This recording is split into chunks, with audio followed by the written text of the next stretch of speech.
ರಾಮನ ಪಾತ್ರ ಮಾಡಿದಂತಹ ಅರುಣ್ ಗೋವಿಲ್ಗೂ ಕೂಡ ಟಿಕೆಟ್ ನೀಡಲಾಗಿದೆ.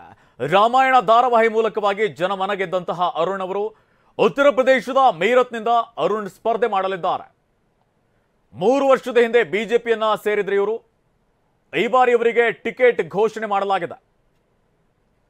ರಾಮನ ಪಾತ್ರ ಮಾಡಿದಂತಹ ಅರುಣ್ ಗೋವಿಲ್ ದೊಡ್ಡ ಮಟ್ಟದ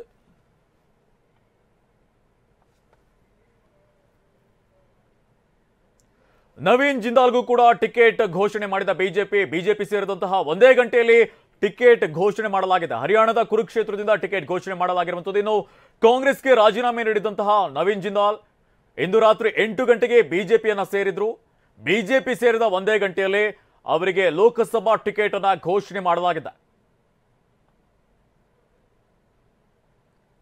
ಕಾಂಗ್ರೆಸ್ ರಾಜೀನಾಮೆ ನೀಡಿದಂತಹ ನವೀನ್ ಜಿಂದಾಲ್ ಅವರಿಗೂ ಟಿಕೆಟ್ ನೀಡಲಾಗಿದೆ. ಇನ್ನೊಂದು ಕಡೆಯಲ್ಲಿ ಅರುಣ್ ಗೋವಿಲ್ ಅವರಿಗೂ ಕೂಡ ಟಿಕೆಟ್ ಘೋಷಣೆ ಮಾಡಲಾಗಿದೆ.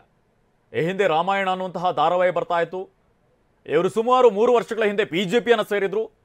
ಈ ಬಾರಿ ಲೋಕಸಭಾ ಟಿಕೆಟ್ ಅನ್ನು ಅವರಿಗೆ ಘೋಷಣೆ ಮಾಡಲಾಗಿದೆ.